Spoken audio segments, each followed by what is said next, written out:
ஒவ்வொருவருக்கும் தேவையான வார்த்தைகள் என் தேவனாக பரிசுத்த ஆவியானவர் ஆண்டவரே வருகிறக்கூடிய சிறுமியின் கீழே அடியேன்மாய் நம்முடைய நாமம் மகிமை அடைவதாக இயேசு நாமத்தில் ஜெபிக்கிறோம் நல்ல பிதாவே ஆமென். நமது இரட்சகரும் மீட்பருமாகிய இயேசு கிறிஸ்துவின் வீடு இணைந்த நாமத்தினாலே யாவருக்கும் அன்பின் வாழ்த்துக்களை தெரிவித்துக் கொள்கிறேன். ஈஸ்வரிக்கிறார் சர்வதேச ஸ்தாபனத்தின் சார்பாக ஈஸ்வரிக்கிறார் நிறுவனத்திற்கு சார்பாக அன்பான வாழ்த்துக்களை நான் தெரிவித்துக் கொள்கிறேன். இந்த நாளிலே தேவனுடைய திருப்பட சித்தத்தின்படி உங்கள் மத்தியிலே தேவனை நிறுத்தி வேதம் சொல்கிறது நாம் நிற்பதும் நிர்மூலமாகவும் தேவனுடைய சூத்திரத்திலிருந்து வார்த்தையின்படி உங்கள் மத்தியிலே அடியை கொண்டு வந்து நிறுத்தியிருக்கிறார். தேவாதி தேவனுக்கு நாளிலிருந்து நன்றி கொடுக்கிறேன். இந்த நாளிலே உங்கள் மத்தியிலே தேவ செய்தி அழைத்து ஊழியத்தை செய்த ஒரு வாய்ப்பை நடத்திய சிஎஸ்ஐ சீகான் திருச்சபை ஆத்தூர் திருச்சபையினுடைய போதகர் தலைவர் அவர்களுக்கும் குடும்பத்தினருக்கும் வாழ்த்துக்களை சொல்கிறேன். இந்த திருச்சபையினுடைய நிர்வாக குழு உறுப்பினர்கள் தியாகமாக உங்கள் பணிகளை எடுத்து வருகிறேன். உங்களுடைய ஒத்துழைப்புக்காக உங்களுடைய அன்புக்காக கர்த்தரை நான் துதிக்கிறேன், சோதரிக்கிறேன். திருச்சபை குடும்பங்கள் ஒவ்வொருவருக்காக கர்த்தரை நான் சோதரிக்கிறேன்.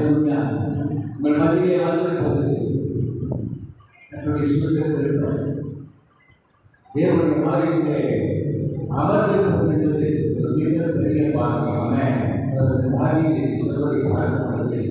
அப்படித்தான் சொல்றது ஆலய பிரகாரத்திலே காத்திருப்பது ஒரு பெரிய பாக்கியம். இந்த நாளிலே தேவனாமே அவரை வார்த்தையை அழைத்து தருவாராக. என்று மாறி தேவனுடைய ஆவியானவர் உடனடியாக அசைவாடுவதை உண்மையாக நினைத்து கண்டரை நான் சோதரிக்கிறேன். இந்த காலை வரை அன்றுவரை என்னுடைய வார்த்தையை அனுப்பணும் சொல்லி அன்றுவரை எனக்கான வார்த்தைகளை மாறணும் சொல்லி எங்கள் தாகத்தோடு கொடுத்திருக்கிறார். வேதம் சொல்கிறது உங்கள் பொருள் இருவரை போதும் என்னை கேட்கிறார் என்னை அவர்கள் நம்மை நோக்கி பார்த்து பிரகாசம் அடைந்தார்கள். அவர்கள் முகங்கள் இந்த ஏழை தேவ சபையிலே தேவன் இழந்திருக்கிறார். இங்கிருந்து நாம் தேவனுடைய ஆலயத்தை நோக்கி கூப்பிடுகிறோமோ அப்பொழுது தேவன் உங்கள் ஆலயத்திலிருந்து அவர்களை கூப்பிடுவது அவர் செவிடுவது தேவனாக. இந்த நாளினுடைய ஒரு மைய கருத்து ஜெபம். சங்கீதம் 65:2 வாசிங்கள். சங்கீதம் 65:2 ஜெபத்தை கேட்கிறவரே மாசமாக யாரும் உங்களிலே வருவார்கள்.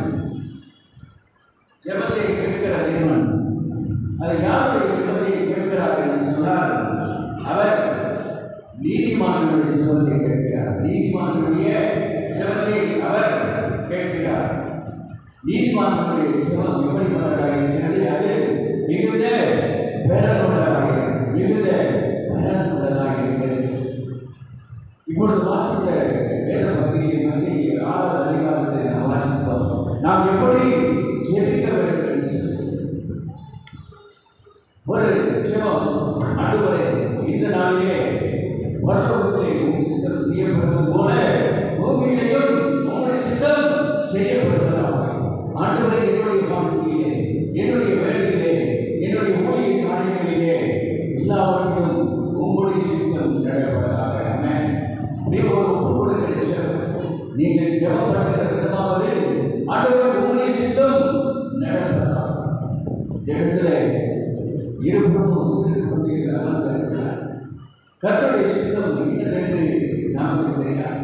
ஒருவேளை இங்கே அமர்ந்திருக்கிற சிறுவர் சிறுமிகளிலே இந்த ஆளுகை செய்கிற ஆட்சியாளர்கள் சிலர் வரலாம், ஆட்சியாளர்கள் சிலர் வரலாம், ஒரு பெரிய தீர்க்கதரிசிகள் வரலாம், தேவனுக்கென வெளிநாட்டினால் எழுப்புகிற ஒரு கூட்டம் இங்கே இருக்கலாம், இங்கே மருத்துவர்கள் இருக்கலாம், இங்கே இத்தகைய பொறியாளர்கள், இங்கே ஆசிரியர்கள் இங்கே இருக்கலாம். தேவ சித்தம் அதுவரை என்னுடைய சித்தம் அல்ல, உங்களுடைய சித்தம் நடப்பதாக. இந்த காரியங்களிலே நான் சொல்கிறேன். கடந்த நாட்களிலே எனக்கு சுகவீனமாக இருந்தது. அது எப்படிப்பட்ட சுகவீனம் என்று சொன்னால், என்னால் நிற்க கூட முடியவில்லை, என்னால் நிற்க கூட முடியவில்லை, நடக்க முடியவில்லை. அப்படி இருந்த சூழ்நிலையிலே அருகில் இருந்து ஒரு வாகனத்தை பிடித்துக் கொண்டு நான் அப்படி நின்றேன். வருமானை கொண்டு அப்படி இந்த வாகனத்தை பிடித்துக் கொண்டு நின்று கொண்டிருந்தேன். நான் ஒருவேளை யோசித்தேன், ஒரு நாட்களில் ஊழியர்கள் நான் இருக்கிறேன், என்ன செய்வது என்று நான் யோசித்துக் கொண்டிருந்தேன். அப்பொழுது அங்கே ஒரு கொடிய வாகனம் நின்று கொண்டிருந்தது, ஒரு கொடிய வாகனம் நின்று கொண்டிருந்தது. அதிலே ஒரு வார்த்தை இருக்கிறது, I am dead, I am. அதே ஒரே ஒரு வார்த்தை, I am dead, I am. வார்த்தையை பார்த்துவிட்டு அந்த முன்னாடி உள்ளே அமர்ந்திருந்த அவரை கூப்பிட்டு, எதற்காக என்னை கூப்பிடுகிறார் சொல்லி அவர் பார்த்தார். இந்த வசனத்தை காண்பித்து I am dead, I am என்ற வார்த்தையை அவர் காண்பித்தேன். அவர் உடனே செய்தார். அல்லேலூயா. இருக்கிறவராக இருக்கிற ஆண்டவர் சொன்னார், நான் இருக்கிறவராக இருக்கிறேன். ஆதி அப்போஸ்தலர் காலங்களிலே நான் செய்த அதே அற்புதங்களை, அதே அதிசயங்களை இந்த 2025ஆம் ஆண்டு இந்த ஏப்ரல் மாதத்திலும் இந்த நாளிலும் நான் அற்புதங்களை செய்கிறவராய், அதிசயங்களை செய்கிறவராய், வல்லமையை வெளிப்படுத்துகிறவராய், தீர்க்கதரிசனங்களை வெளிப்படுத்துகிறவராய் இருக்கிறவராக இருக்கிறேன் என்று சொன்னார். அல்லேலூயா. அதனால்தான் உங்களுக்காகவே வந்திருக்கிறார். அல்லேலூயா. நாம் இருப்பது நிர்மலமாகவும் தேவனுடைய சொந்த கிருபை. எத்தனையோ பிரச்சனைகள் ஈராக்கியமாக தேவனுக்காக வழங்கிக் கொண்டிருக்கிறார். நேற்றைக்கு ஒரு வேத பகுதியை புத்தகம் பண்ணும்பொழுது இங்கே இருந்த ஐயா சொன்னார்கள், சரி பார்த்தார்கள் சொன்னார், இறங்கி வா என்று சொன்னபோது, எப்படி இறங்கி வா?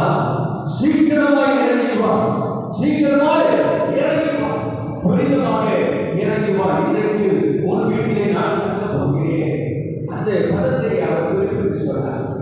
எப்படி சொன்னால், சீக்கிரமாய் இறங்கி வா, சீக்கிரமாய் நீங்கள் வரப்போகிறார். அல்லேலூயா. அவருடைய இரண்டாம் வருகை மிக சமீபமாக, மிக சீக்கிரமாக இருக்க போகிறது. அன்பான தேவனே, அதற்குரிய அறிவிப்புகள் ஆங்காங்கே நடைபெற்றுக் கொண்டிருக்கிறது. அதற்கான அடையாளங்கள் ஆங்காங்கே நடைபெற்றுக் கொண்டிருக்கிறது. பூமி அதிர்ச்சிகள், நில நடுக்கங்கள், கொள்ளை நோய்கள் ஆங்காங்கே அவருடைய அடையாளங்களுடைய வருகையின் அடையாளங்களை நமக்கு காண்பித்துக் கொண்டிருக்கிறது. இந்த வருகையின் சமீபத்தில் இருக்கிற நமக்கு தேவன் கொடுத்திருக்கிற பொறுப்புகள் என்ன? தேவன் கொடுத்திருக்கிற பொறுப்பு என்ன? ஆண்டவரே, உங்களுடைய சித்தம் நடப்பதாக. அல்லேலூயா. உங்களுடைய சித்தம் நடப்பதாக. இந்த காய்களை ரசிகனாக இருக்கும் பொழுது நான் அதை கவனித்து பார்த்தேன், யோசித்து பார்த்தேன். அடியனுடைய பெரிய சபையை தேவன் அப்படித்தான் கூறினார். ஆலயத்திற்கு வெகு சீக்கிரத்திலே கடந்து போதகத்திலே சாவியை வாங்கி அங்கே இருக்கிற சேரங்களையெல்லாம் கொடுத்திருப்போம். ஒரு சில நண்பர்கள் வருவார்கள். அங்கே இருக்கிற சேரங்களையெல்லாம் கொடுத்திருப்போம். அங்கே இருக்கிற பயங்களையெல்லாம் போட்டிருப்போம். இப்படித்தான் தேவன் உலகை ஆரம்பித்து வைத்தார். இன்றைக்கு உங்கள் முன்பாக நினைத்திருக்கிறார். ஹல்லேலூயா. அவர் சொல்ல அவர் கடலிலே நிற்கும். அன்று தேவ பிள்ளைகளே, உங்களை குறித்த தேவ சித்தம் நிறைவேறும். பரலோகத்திலே உங்களை குறித்த ஒரு சித்தம் திட்டம் தீட்டி இருக்குமானால் பூமியிலே அந்த திட்டத்தை குறைப்பதற்கு யாருக்கும் எந்த சக்திக்கும் அதிகாரம் கிடையாது.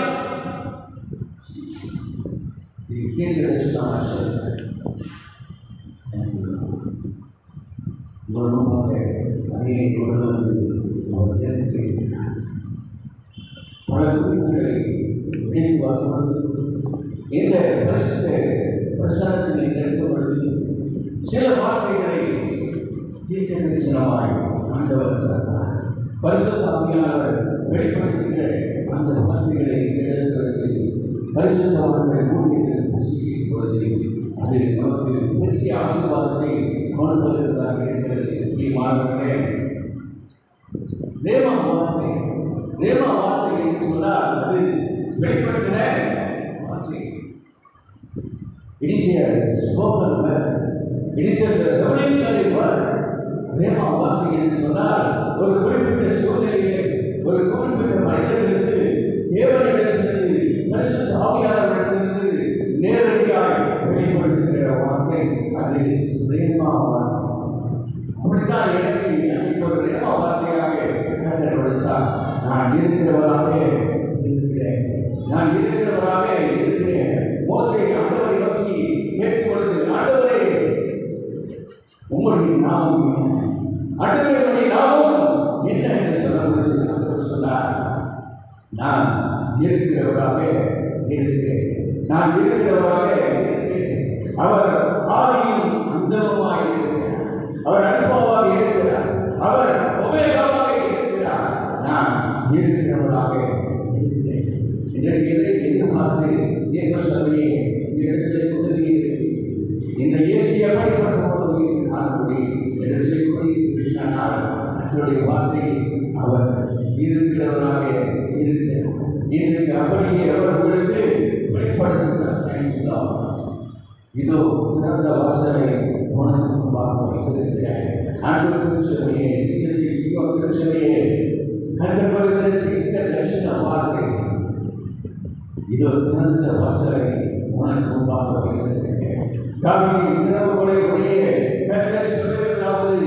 இதோ திறந்த வாசலை உங்களுக்கு முன்பாக வைத்திருக்கிறேன். வருகிற நாட்களிலே இந்த திருச்சபையில பல கிளை சபைகள் உருவாகும். இதோ திறந்த வாசலை உனக்கு முன்பாக வைத்திருக்கிறேன். அநேக கிராமங்கள், பட்டணங்கள் உங்களுக்கு கடந்து வருவார். இதுவரை அடைபட்டிருந்த வாசல்கள், இதுவரை கூடியிருந்த வாசல்கள், அது தானாய் திறப்பதை நீங்கள் பார்ப்பீர்கள்.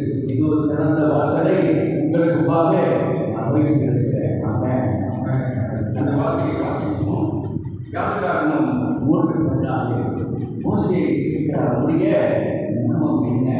நான் இருக்கிறவராக இருக்கிற யாருக்காரனும் 3:14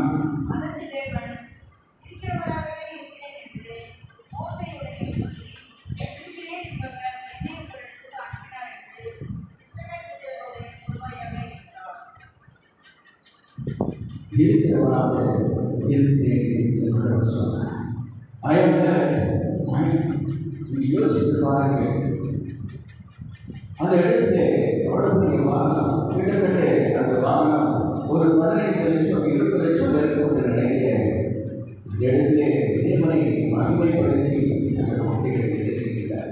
இந்த வார்த்தைகளை நீங்கள் கூட உங்களுடைய அகதின வாழ்க்கையிலே தேவன் உங்களோடு இடைப்படுகிற வார்த்தைகளை நீங்கள் அநேக ருசித்து பார்க்கிறார்கள்.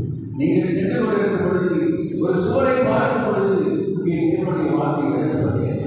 உங்களுக்கு முன்பாக ஒரு வாகனம் வந்து நிற்கும் பொழுது வாகனத்திலே ஒரு வசனம் எழுதப்படுகிறது. செப்பனியா 3:15 செப்பனியா 3:15 தேவனுடைய ஆவியானவர் நடுவிலே இருக்கிறார். கர்த்தர் நடுவிலே இருக்கிறார். இனி நீ தீங்கை காணாதிருப்பாய். செப்பனியா 3:15. அன்பான சகோதரி சகோதரி, என் வாழ்விலே அநேக தீமைகளை நான் அனுபவித்துக் கொண்டிருக்கிறேன். அநேக தீமைகளை அனுபவித்துக் கொண்டிருக்கிறேன். நெருக்கங்கள் மத்தியிலே கடந்து சென்று கொண்டிருக்கிறேன். கண்ணீர் மத்தியிலே சென்று கொண்டிருக்கிறேன். கர்த்தருடைய தீர்க்கதரிசன வார்த்தை, இனி நீ தீங்கை காணாதிருப்பாய். இந்த நாளிலே தேவன் வருகிற வார்த்தை, இனி நீ தீங்கை காணாதிருப்பாய். வசனம் வாசிக்கிறேன்.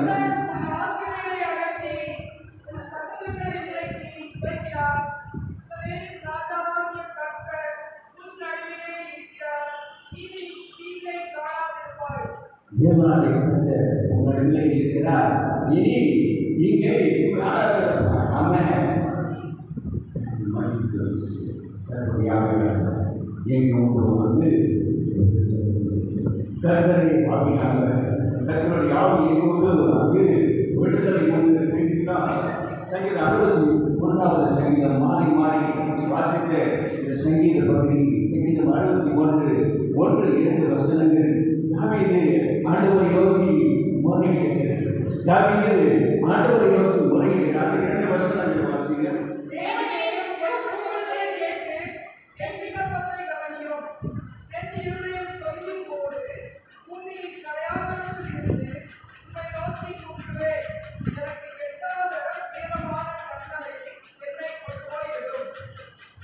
தேவனே, என் கூப்பிடுதலை கேட்டு என் விண்ணப்பத்தை கேட்கிறதும் என் ஜெபத்தை கேட்கிறதும் என் கூப்பிடுதலை நாளைய ஆண்டவரே என் இருதயம் துயரப்படுது, என் இருதயம் வேதனைப்படுவது, கவலையிலே ஆர்ப்பாட்டப்படுது. கடையாளர்களிலிருந்து உண்மை நோக்கி கூப்பிடுகிறேன். கடையாளர்களிலிருந்து உண்மை நோக்கி கூப்பிடுகிறேன். எனக்கு எட்டாத உயரமான கண்வழியிலே என்னை கொண்டு போயிருக்கிறார். தாவீது சொல்கிறார், ஆண்டவரே, என்னுடைய கூப்பிடுதல் உடைய செவிகளிலே எட்ட வேண்டும். கண்ணை படைத்து அவர் காண்கிறவராய், காதுகளை படைத்து அவர் கேட்கிறவராய் இருக்கிறார். மனிதன் முகத்தை பார்க்கிறார், தேவனோ இருதயத்தை பார்க்கிறார். தேவனோ இருதயத்தை பார்க்கிறார். ஒரு சில இடங்களில் ஜெபிக்கும் பொழுது ஒரு சிலர் ஒரு குறிப்பிட்ட விண்ணப்பங்களை சொல்லி ஜெபிக்க சொல்லுவார். ஒரு சிலர் எதுவுமே சொன்னாமல் உண்மையை மனிதனை பார்க்க அவர் கண்களிலிருந்து கண்ணீர் வழங்கி கொண்டிருக்கிறார். அவர் கண்ணீரிலிருந்து கண்ணீர் வழங்கி கொண்டிருக்கிறோம். எதுவுமே சொல்ல மாட்டார். என்னை பரிசுத்த ஆவியானவர் சொல்லுவார், இந்த காரியத்துக்காக சேவமாக சொல்லி, இந்த காரியத்துக்காக என்று சொல்லி தீர்க்க தரிசனமாய் வெளிப்படுத்தி அவர்களுக்காக செலுத்தி கொடுத்து வேதனை நீக்கி ஒரு சமாதானமாய் சொல்வதை பார்த்திருக்கிறார். மனிதன் முகத்தை பார்க்கிறார், தேவன் இருதயத்தை பார்க்கிறார். சொல்வது தேவனுடைய திருமண சித்தத்தின்படி இங்கே வெளியே இருக்கிற அதையெல்லாம் பார்த்து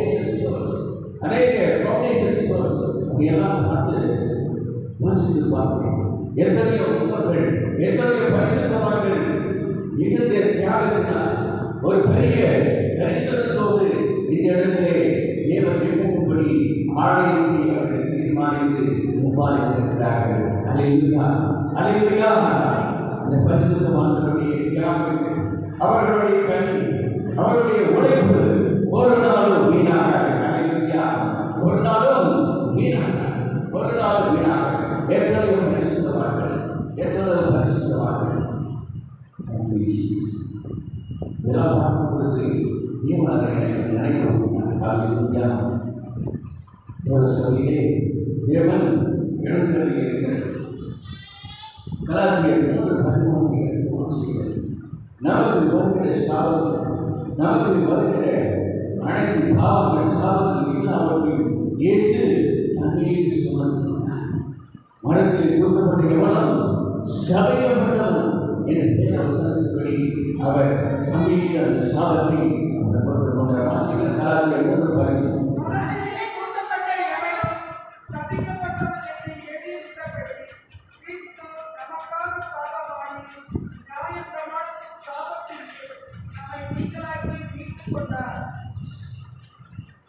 அந்த சாபத்துக்கு நம்மை அவர் நீங்களாக நீங்கள் நானும் சுமக்க வேண்டிய சிலுவையை நீங்கள் நான் சுமக்க வேண்டிய பார சிலுவையை பாவமில்லாத அவர் சுமந்தார். அவர் அந்த சிலுவையை சுமந்தார். மரணத்திலும் தன்னை காட்டினார். மரணத்தை அவர் சுமந்தார். மூன்றாம் நாள் அவர் உயிரோடு இருந்தார். அல்லேலூயா. உயிரோடு இருந்த தேவன் நம்மதிலே அவர் இருக்கிறவராக இருக்கிறார். அவர் சொன்னதாகும் கட்டளையில் இருக்கும். மோசே இந்த செங்கடலை பார்த்து கணக்கி போய் கருத்தரை பார்க்கிறோம். இந்த சிவந்த சகோதரர் இந்த செங்கடல் முன்னே செல்ல விடாமல் அடைந்து கொண்டிருக்கிறது. ஆண்டவரை நான் என்ன செய்ய வேண்டும்? செங்கடல் எனக்கு முன்பாக ஆண்டவரின் சிறையில் ஜனங்களுக்கு முன்பாக இந்த செங்கடல் பயன்படுத்திக் கொண்டிருக்கிறது. தொடர்ந்து முன்னேற முடியாதபடி ஒரு செங்கடல் தடுத்து கொண்டிருக்கிறது. பின்புறம் ஒரு பார்வனுடைய சேரை புரட்டி கொண்டே வருகிறது. அவர்கள் திகைத்து கணக்கில் நின்ற வேலையிலே கர்த்தருடைய வார்த்தை மோசேக்கு வந்தது. கையில் இருந்த இந்த கோடை இந்த சிவந்த சமுத்திரத்தை இரண்டாக கர்த்தர் அந்த அதிகாரத்தை உங்கள் தேவப்படியை நமக்கு அவர் கொடுத்திருக்கிறார். அல்லேலூயா. செங்கடல் முன்பாக இருக்கிறார். அதை குறித்து கவலைப்பட தேவையில்லை. அந்த செங்கடலை இரண்டாய் பிளக்கிற தேவன் நம்மதிலே இருக்கிறவராக இருக்கிறார். அல்லேலூயா. இந்த குறிப்புகளை எல்லாம் நான் எடுத்துவிட்டேன். இந்த குறிப்புகளை எல்லாம் நான் எடுத்துவிட்டேன். டைரக்டாக நேரடியாக கர்த்தருடைய வார்த்தை வந்து கொண்டே இருக்கிறது. அதை சொல்லிக் கொண்டே இருக்கிறேன். சிவந்த சுந்தரத்து வழியாக ஒரு வேட்பாளரை வழியாக அவர்கள் கடந்து போனார்கள். இன்னொரு பார்வோனுடைய சேனை அவர்களை புரட்டி கொண்டு வந்தது. செங்கடல் அவர்களை ஆழ்த்தி கொண்டிருக்கிறார். எப்படியான செங்கடல் உங்களை வழிபடுத்திக் கொண்டிருக்கிறார், அச்சுறுத்திக் கொண்டிருக்கிறார். அந்த சிவந்த சமுதிரத்தை வீண்டாக பிறந்தது. அவர் இருக்கிறவராக இருக்கிறார். அவர் நேற்றும் இன்றும் என்றென்றும் அவர் மாறாதவராக இருக்கிறார். அவர் மாறாதவர். நான் மாறாதவர் என்று சொல்கிறார். ஒருமுறை சிவத்திற்காக ஒருவர் வந்திருக்கிறார். ஒரு பெரிய காரிலே மேலே சைரன்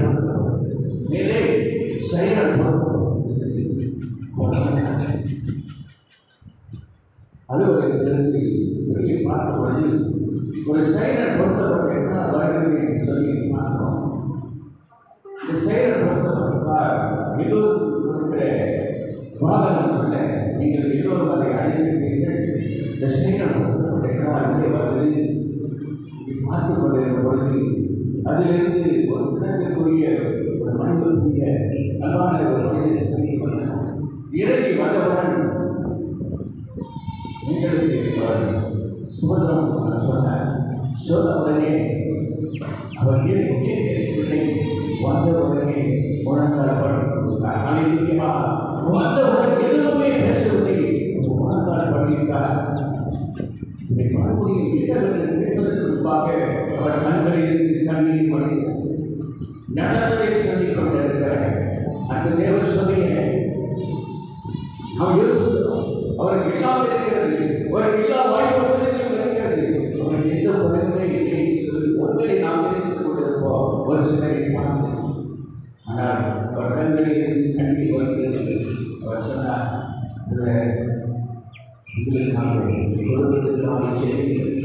எத்தனையோ பிரச்சனை, எத்தனையோ வேதனைகளுக்கு ஒரு கண்ணீரோடு இந்த சமயத்தை நான் யோசித்து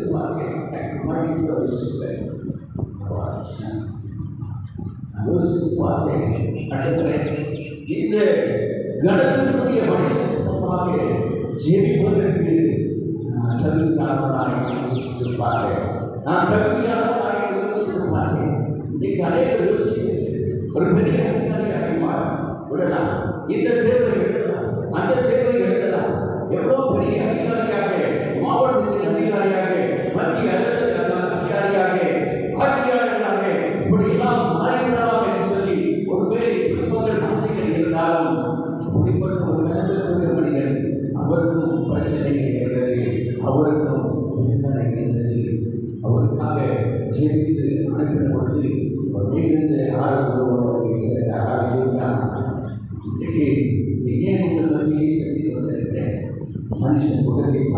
தேவனோ இருதயத்தை பார்க்கிறார். தேவனோ இருதயத்தை பார்க்கிறார். இது ஒரு 5-10 நிமிடங்களிலே முடிக்கூடாத சொல்லிக்கிறேன். ஆயிரத்தில் எனக்கு விருப்பப்பட்ட நேரம். ஆமாம், இதில் என்ன ஒரு காரியம் சொன்னால், இன்னும் ஒரு 5-10 நிமிடங்களிலே நான் குறிப்பிடுத்திக் கொண்டு வந்த அந்த செய்தியை உங்களுக்கு கொடுக்கலாம் என்று நான் விரும்புகிறேன். அப்போஸ்தலர் நடவடிக்கை 12வது அதிகாரத்தை கொடுங்கள்.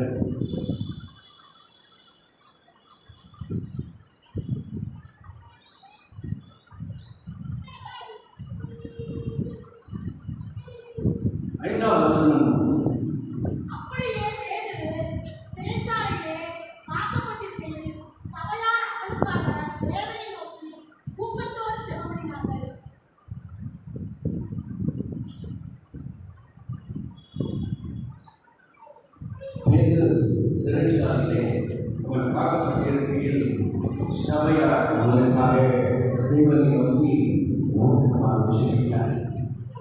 ஆண்டவர் இந்த வார்த்தையை கொடுத்தார். சபை எப்படி ஜெபிக்க வேண்டும்? ஊக்கமாக ஜெபிக்க வேண்டும். இந்த சபை ஊக்கமாக ஜெபிக்கிறது. பேதுரு சிறைச்சாலையிலே காவல்காக்கப்பட்ட சூழ்நிலையிலே திருச்சபை இதற்காக இந்த வார்த்தைகளை வெளிப்படுத்துகிறார்.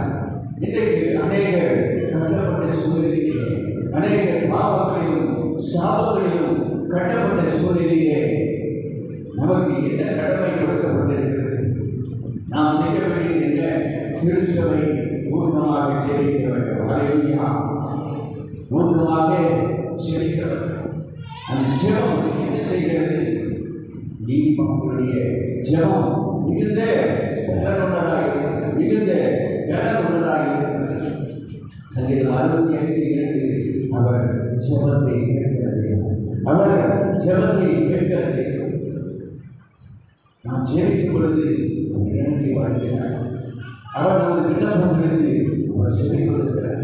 தொடர்ந்து வாசிக்கும் பொழுது அந்த குறிப்பிட்ட வசனம் 6வது வசனம், ஏதாவது அவனை வெளியே கொண்டு வரும்படி பிடித்திருந்த நாளுக்கு முந்தின நாள் ராத்திரியிலே பேதுரு 2 சங்கிலியினால் கட்டப்பட்டு 2 சேவகர் நடுவே நித்திரை பண்ணிக் கொண்டிருந்தான்.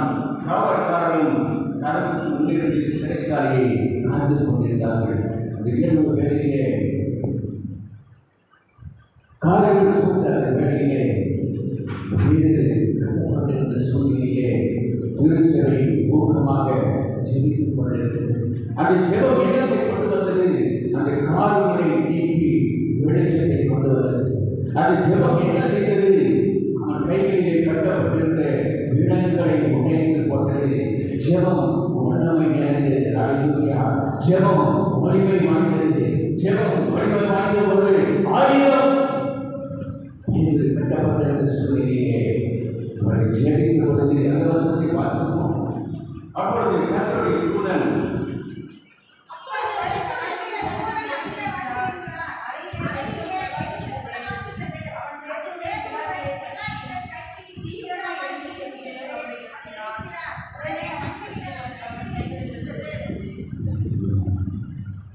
வசனத்தை ஒன்றுக்கு மேற்பட்டவர்கள் வாசித்ததுனால எவ்வளோ வல்லமையான வசனம் நான் நினைக்கிறேன். ஒன்றுக்கு மேற்பட்டவர்கள் வாசித்திருக்கிறார்.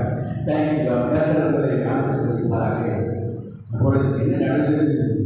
கர்த்தருடைய தூதன் இறங்கி வந்தார். கர்த்தருடைய தூதன் இறங்கி வந்தார். அங்கே ஒரு வெளிச்சம் பிரகாசித்தது. இங்கே ஒரு வெளிச்சம் பிரகாசித்தது. பேதுரு கையில் இருந்த விலங்குகள் கலந்து போனது.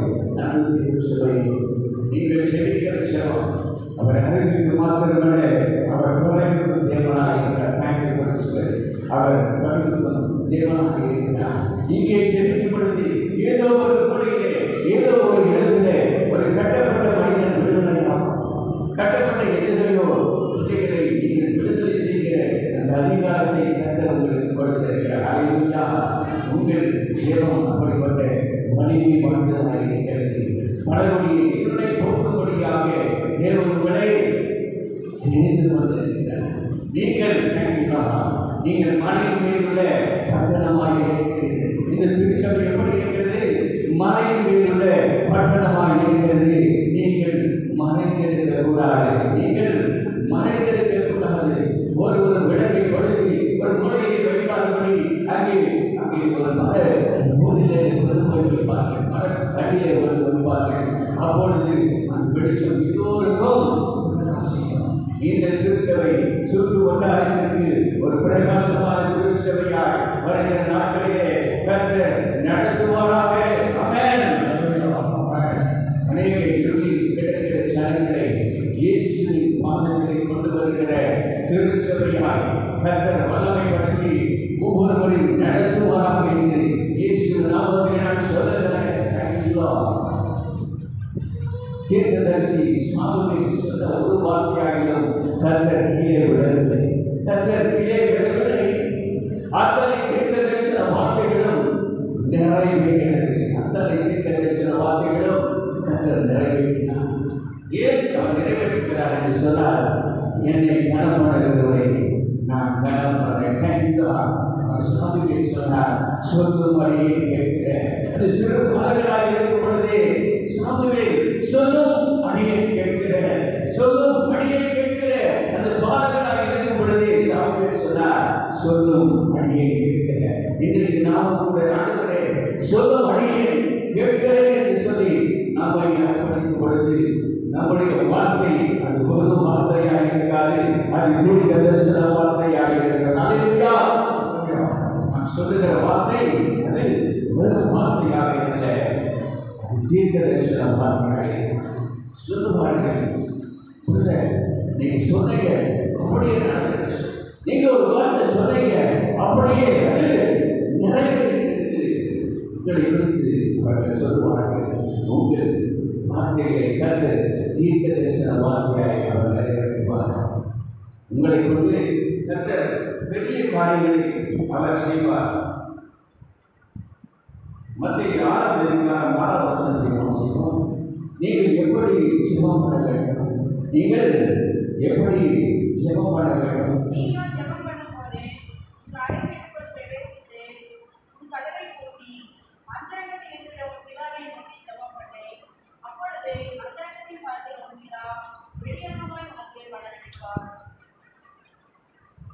அந்த இடத்திலே பார்க்கிறதான் வெளியரங்கமாய் பயன்படுகிறது.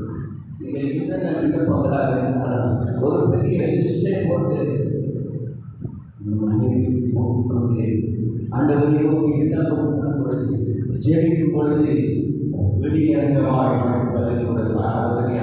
எனக்கு வெளியரங்கமாய் அவர் பதில் கொடுப்பார். ஒவ்வொரு இடங்களிலே ஒவ்வொரு சூழ்நிலைகள் இருக்கும். ஒவ்வொரு இடங்களிலே ஒவ்வொரு சூழ்நிலைகள் இருக்கும். ஒரு சில சமயங்களிலே வாழ்ந்தால் முன்புறத்திலே வாங்கியிருப்பார்கள், ஒரு சிலரை நாளையிலே பின்புறம் வாங்கியிருப்பார்கள்.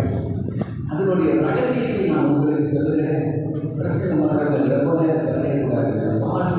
பாடங்கள் தான் முன்னாடி வாங்கியிருக்கிறார்கள். இன்னும் ஒரு 2-3 நிமிடங்களில் தேவனுடைய சிக்கன மகிமை நம்மை சூழ்ந்து இருக்கிறது. தேவனுடைய சிக்கன மகிமை நம்மை சூழ்ந்து இருக்கிறது. சொன்னமே அப்பொழுது வாசிக்கிறார், தூதன் அவனை நோக்கி உன் அறையை கட்டி உன் பாதரட்சிகளை தொடர்ந்து கொண்டிருந்தான். அவன் அந்தபடியே செய்தான். தூதன் இன்னும் அவனை நோக்கி உன் வஸ்திரத்தை போட்டுக் கொண்டு என் பின்னே சொன்னான். சொல்கிறார், என் பின்னே வா, என் பின்னே வா என்று சொல்லும் பொழுது அந்த தேவ தூதனை தொடர்ந்து கேட்டு செல்லும் பொழுது அவர் முதலாவது காவலை கடந்து, 2வது காவலை கடந்து, ஒவ்வொரு காவலையும் கடந்து அவர்கள் நகரத்துக்கு போகிற அந்த வெளி கதவு வழியிலே அந்த இரும்பு கதவு என்று அந்த இடத்திலே சொல்லப்பட்டிருக்கிறது. அந்த இரும்பு கதவடியிலே அவர்கள் வந்து இருக்கும் பொழுது அந்த கதவு திறப்பட்டது. வாசியை அதை படிக்கும் பொழுது மிகுந்த ஒரு ரொம்ப வாசியோட அந்த வசனத்தை வாசிக்கிறது. நாய் திறந்தது. அந்த கதவு தானாக திறந்தது. தாவீது சொல்கிறார், சங்கீதம் 138:7, கர்த்தர் எனக்காக யாவையும் செய்து முடிப்பார். கர்த்தர் எனக்காக யாவையும் செய்து முடிப்பார். அந்த கதவு தானாக திறவுகிறது. பிரியமானவர்களே, அந்த பெண்களை கதவுகளை கிடைக்கிறது. அவர் ஏற்படுமானவர்கள் அந்த காலத்தில் வெளிப்படுத்தி வருகிற பொக்கிஷங்களை திறந்திருக்கிறார். குறிப்பாக எந்த கதவு கூட்டப்பட்டிருக்கிறது அதை தானாக திறந்துள்ளோம். அவர் ஜபத்தை திறக்கிறது. அவர் கண்களை மூடி ஆண்டவரை யோசிப்பார்.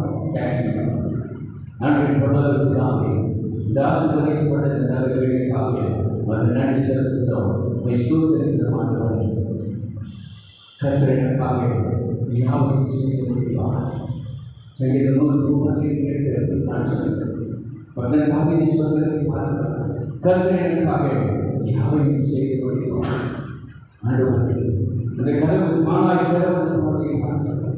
இதோ திறந்த வாசலை முழுதுமாக வைத்திருக்கிறேன் சொல்லியிருக்கிறார்.